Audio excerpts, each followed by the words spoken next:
Tell you what, it's Power 95, Scratch Master and Company, and we are inside of your Power Fix. And right now, we are being joined by Mrs. Lisa Douglas from the NIS. Hello, good morning. Good Good morning. morning. And how are you doing today? I'm doing pretty good. Pleasant All right. morning to you and all your listeners Thank and you so much. viewers on Facebook. Yeah, and viewers on Facebook as well. I'm glad that you're in our company this morning, and you've got some very important information for us with regards to the NIS and so on. First of all, tell us about your office hours with all the regulations and so on in place. What adjustments have you guys made? We're consistently adjusting in line with all the emergency powers regulations. So currently, it started September 23rd and it would go up to October 4th for all our offices. Our St. George's office, Grenville and Carrico, we're open from 7:30 a.m. to 2:30 p.m. from Monday to Thursday. On Mm-hmm. Fridays, we're open up to 12:30 p.m. So we want persons to take note of that. Right. Now, also, I see you have online service. Could you expand on that for me? Yes, well, since the opening hours are shortened and also to keep persons safe, we're really encouraging all our customers and the public to make use of all the online options that are available. Mm-hmm. If you need to submit a benefit claim, whether it's a short term claim or whether it's a long term benefit claim, meaning whether it's sickness, maternity, employment injury, or if you've turned age 60. So, a shout out to all our pensioners and Right. all persons who will be 60 this year.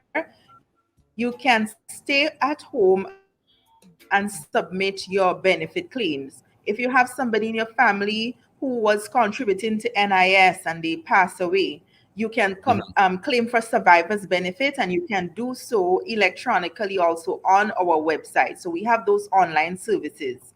In addition Mm-hmm. to that, if you need additional support, you can chat with us live from your cell phone, from your tablet, any electronic device. Once you have internet access, you go onto our website, Mm-hmm. www.nisgrenada.org, and you can chat live with a customer service representative. In Right. addition to that, employers and self employed persons who need to submit remittances, of course, you do so electronically. Payments Mm-hmm. also make use of those electronic options. So you can use your online banking platforms through your bank, whether it's FCIB or Republic or a Yeah. cooperative bank, any of those. There's Mm-hmm. also an electronic funds transfer. So contact your bank and get information. There are options that you can use to make your NIS payment. If persons need to register also, you can do so on the NIS website. So go on the online services tab and you would see a whole range of options there that you can make use of.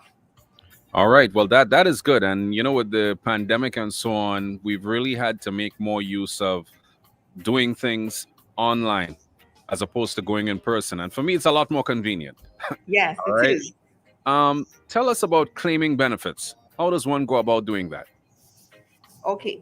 Now, there are some important things that we want persons to remember when they're filling out claim forms currently.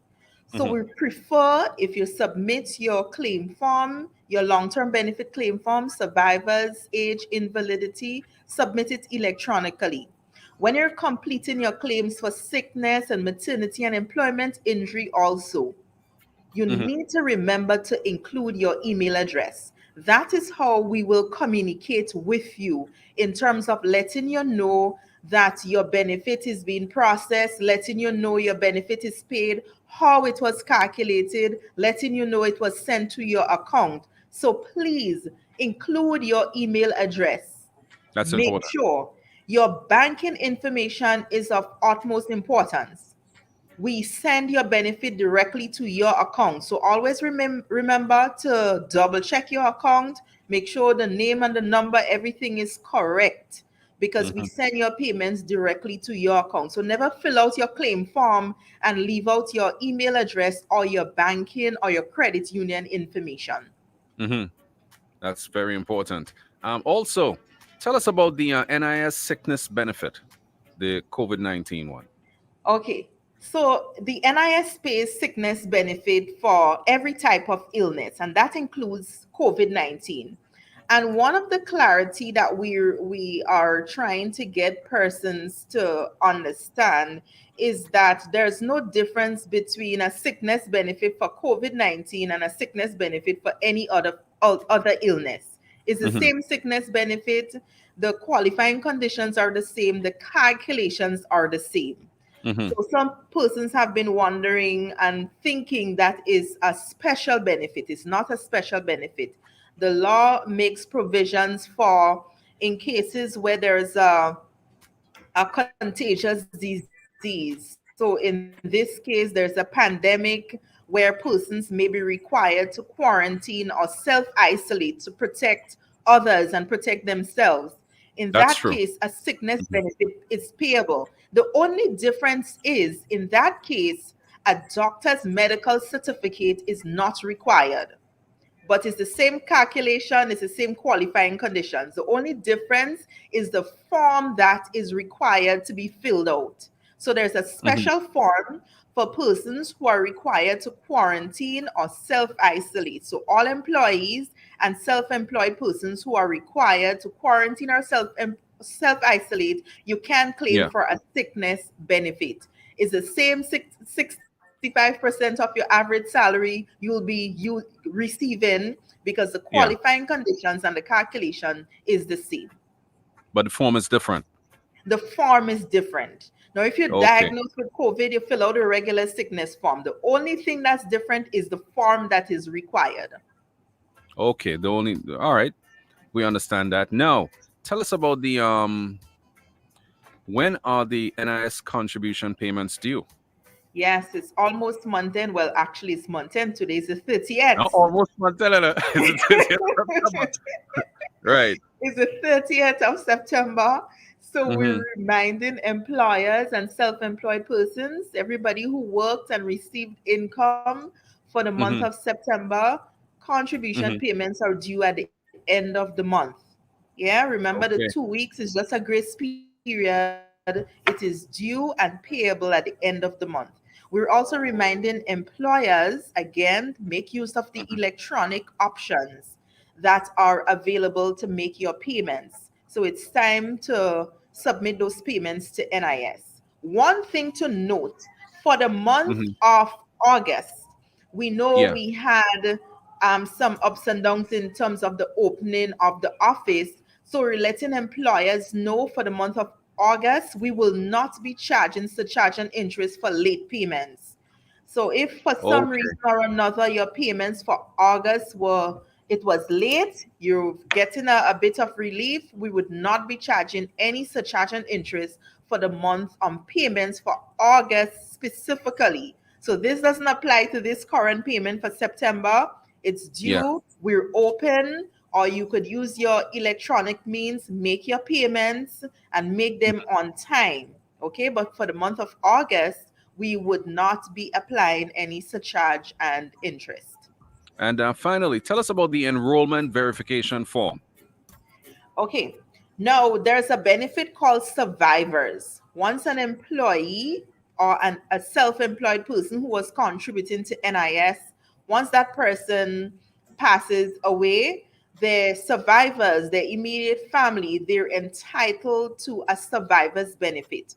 So that benefit is paid to the person's spouse, it's paid to the person's children, and if they have a dependent parent. Now, children are entitled to the benefit up to age 16. However, if the child is still in school, they can receive the benefit up to age 21. So currently, this is a new school year, although it's been done remotely, it's still a Yeah. new school year. Uh-huh. We're reminding parents that every new school year you have to certify that your child is still in school.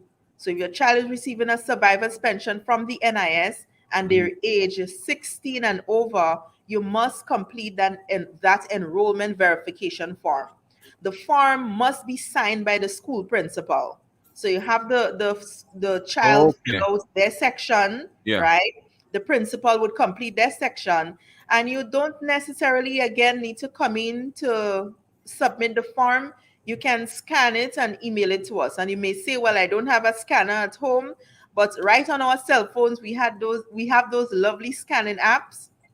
We could Yeah. scan the form. You can scan the form Or and you submit could it. even take a picture of it and send it.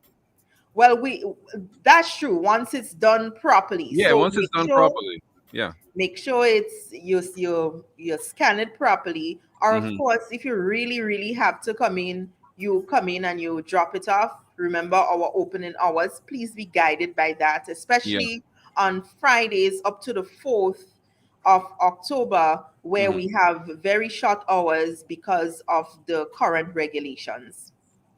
All right. Well, I tell you what, thank you so much, Miss Lisa Douglas, for joining us this morning and sharing that information there with the NIS. Very important information as well.